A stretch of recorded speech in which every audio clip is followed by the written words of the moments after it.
Okay, I'm buying a Christmas tree stand.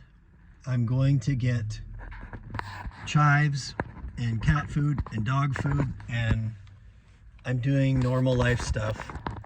And as probably many of you out there in the world are doing in the old US of A, is you're contemplating this assassination of the United Healthcare CEO. Or you're observing it, you're noticing, you're thinking about it, and you're having this duality of an experience like most people are representing through the news. And like people say, we don't condone this, but, and as I was getting a tree stand, I was thinking in my little brain that maybe there's an alternative to killing CEOs. Maybe there's an alternative to having to resort to violence. And I'm not speaking idealistically from a place of pacifism here. I'm just exploring honestly in the moment what happens in my mind while I'm in a hardware store. I truly believe that a simple way to explain and to work through, to offer a good answer to the circumstances that we collectively find ourselves in this society. This is, healthcare and insurance are two things that almost every single American can look at and be like, man, we all experience this. We all struggle with this. I'm a sort of doctor, and I have to fight to get my healthcare needs met. And I am mandated to pay for healthcare, and I pay for healthcare out of pocket, and I pay a pretty penny for healthcare. And I still have to fight for it. I have to write letters and complaints to get what I perceive to be pretty normal health care, like a knee surgery. So here's a simple way to think about something. Sociologists and psychologists have this idea of learned helplessness. And I'm not going to get into the research behind it because it's icky. It involves puppies back in the 1960s and putting them in cages and shocking them. But the results of that research from Seligman was that sometimes you're in a position in life where you perceive, or you're in a literal position where no matter how hard you try, no matter how much you whimper, no matter how much you scream, no matter how much you cry, no matter how much you act out in anger, every single one of our emotional expressions is a form of language. It's a form of communication. Tribally, it's supposed to be something that we do to signal each other what's happening inside of us so we can collectively actually observe something and discuss it and perceive it and work through it together as pack animals. But when you are taught and trained by the society around you to deny, to avoid, to resist, to project the natural sensations and the natural emotions in your body, and you are pathologized for experiencing natural sensations in the body. The ones that are externalizing our anger as a communication are punished. A lot of people are locked up for acting out their injury through anger. A lot of people are called toxically masculine for acting out their injuries through anger. Even nonviolent anger, even raising our voice in the society is sometimes looked at as toxic masculine.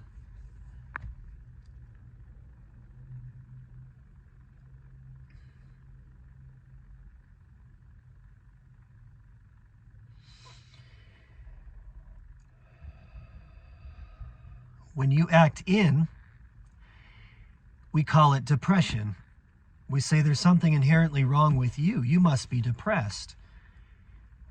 Rather than recognizing that depression in the context of learned helplessness is that no matter how hard I try, no matter how hard I scream, no matter how hard I cry, no matter how hard I act out, no matter how much I act in, someone pathologizes me, punishes me, locks me up with pharmaceuticals, denies my reality. What do we call narcissism? What do we call malignant narcissism? It is denial. It is the denial of the natural sensations in your body, in your heart, in your mind, in your soul.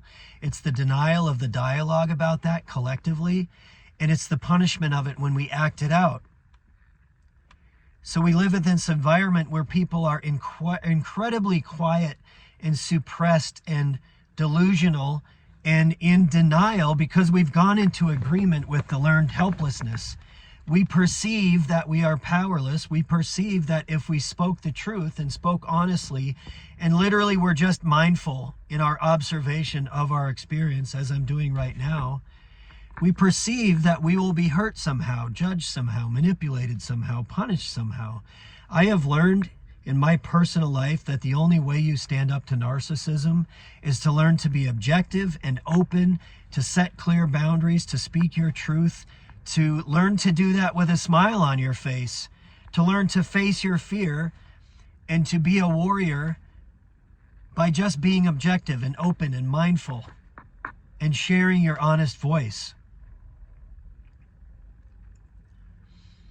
So I perceive that we are living in systemic learned helplessness, and that no matter your race, your ethnicity, your gender, the color of your skin, your zip code, everyone relates to this experience. Everyone relates to this experience. It really transcends class. It's really a unifying issue, actually. So as an alternative to killing, because here's the thing, just to explain this a little bit to people that don't want to understand this, or people that are really profoundly lost in denial and judgment of what we're observing at this moment in our society, the reaction to this assassination. How long are you going to judge people, deny them, pathologize them, lock them up, and cage them up in learned helplessness? How long are you going to do that consciously and deliberately before people start acting out, before people start getting pissed off, before people on the fringes start doing scary things, or they start hurting themselves? Why do you think rates of suicide are so high? People are committing homicide on themselves because they're so fucking powerless in their perception and their experience that they don't even feel like they can act out their anger. So they act it in and they just take themselves out of the equation.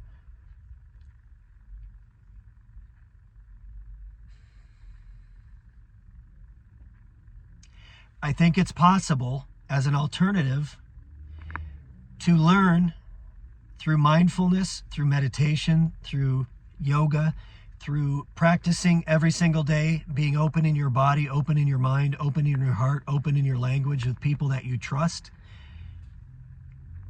and to practice being simply observant and open and objective about your experience of being a person.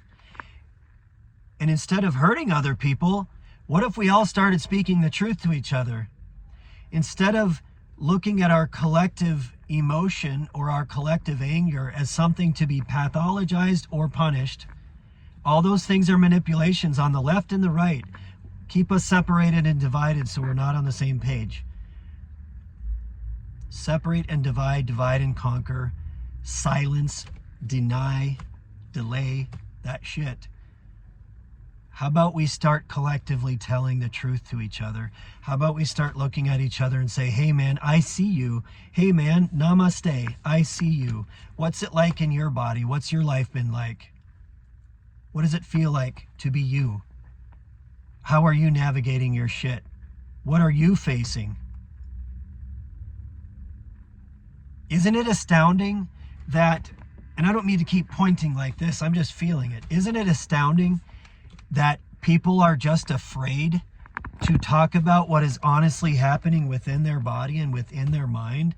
Like objectively observing, this is what mindfulness is. I notice this is happening in my body. I notice this is happening in my mind. I'm not going to tell a story about it or even think about why it's there. I'm just going to notice the sensation in my body and the sensation in my mind. And I'm going to notice the experience and the perception and the stories that are attached to it. And I'm going to notice this time and place that I'm in. And I'm going to empathize and look at other people who are suffering. And I'm going to say, I wonder what it's like being in their body.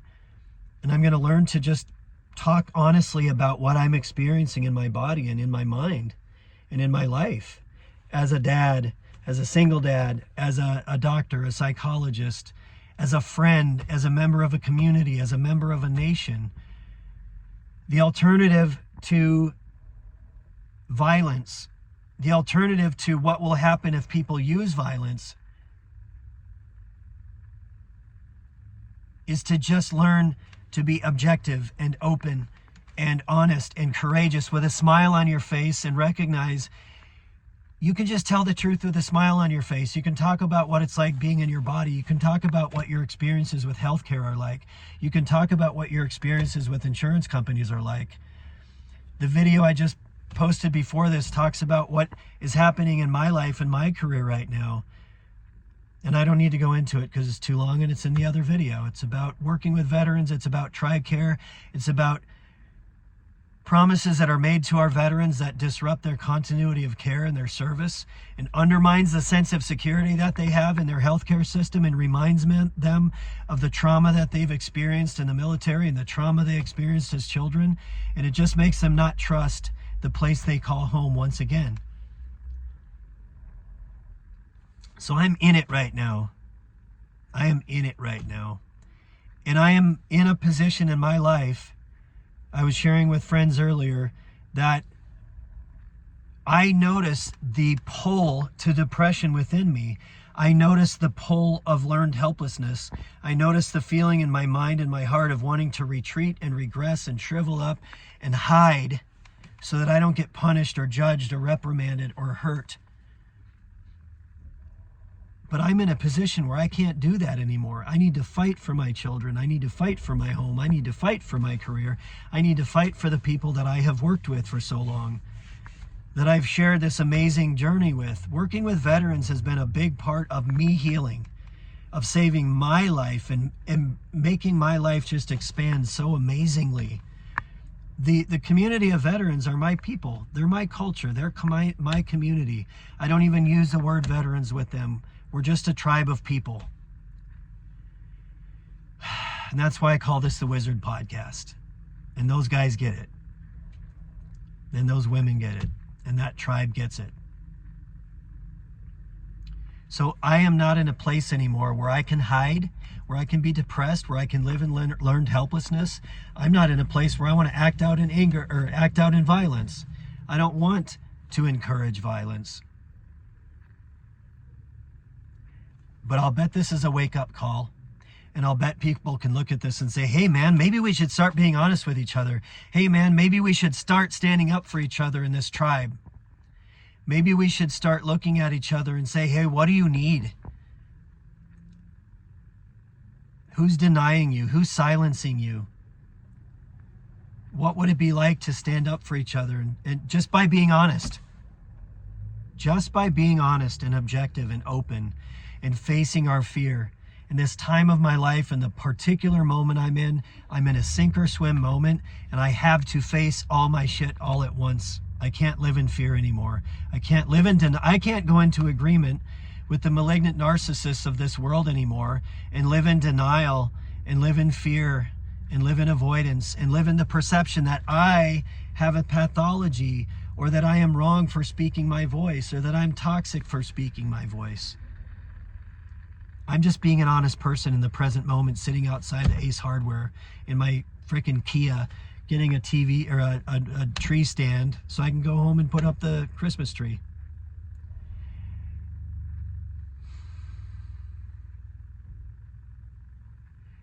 All that I can do is be really open and honest and talk about my experience of being a person.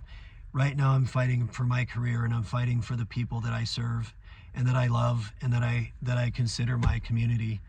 And I'm fighting for my family. And I'm recognizing that I cannot be silent and alone and separate and divided and in denial and in fear and in avoidance and learned helplessness and fucking depression anymore.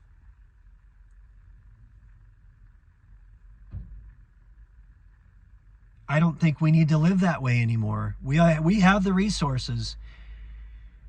There's so many people. This is what's uplifting to me, and this is what I was sharing with a friend today, and I'll end with this. There are so many people, there are so many veterans in this country who are learning to meditate, who are learning to do yoga, who are learning to move their body, who are learning to breathe, who have done the psychedelics, and they are open, and they are practicing, and they are honest, and they are loving and kind, and if they can do it, everyone can do it. And that's how we can grow and change without violence. without needing to be in that trap and that cycle and that circle anymore. We need to fight through and work through our learned helplessness. And I'm working on that right now by just being honest. I can't afford to be dishonest anymore. I can't afford to be afraid anymore. I can't afford to be in silence anymore. I can't afford to go into agreement with the projections and the punishments of the malignant narcissists of this world, which is really what we're dealing with collectively. There is a type of person who seeks out dominion and power that will deny your basic rights and your basic health care and the needs of your children, and they will deny your pain. And some of them do it in our homes, and some of it do it in our churches, and some of them do it in our schools, and some of them do it in our workplace and our corporations. And let's not get this idea that all of the people in positions of leadership are bad or wrong. We have amazing leaders out there. I work with a lot of leaders. My brother's one of them, who are leaning into their work, and they're leaning into their awareness, and they're leaning into responsibility, and they're leaning into love, and they're guided by strength and love and honor, and they practice what they preach.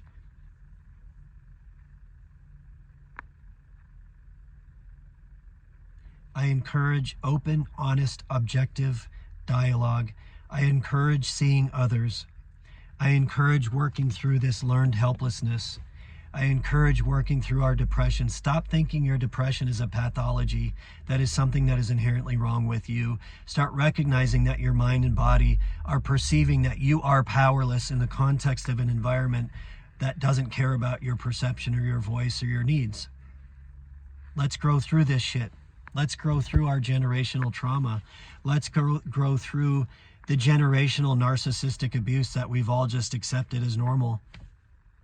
Let's stop putting people in positions of power who we know within our body and our mind are malignant narcissists, and or they are authoritarian-minded people that will hurt you and harm you and deny your needs and the needs of your children, and they will deny your suffering. In fact, they might even delight in your suffering in a sadistic way. Let's stop empowering those people.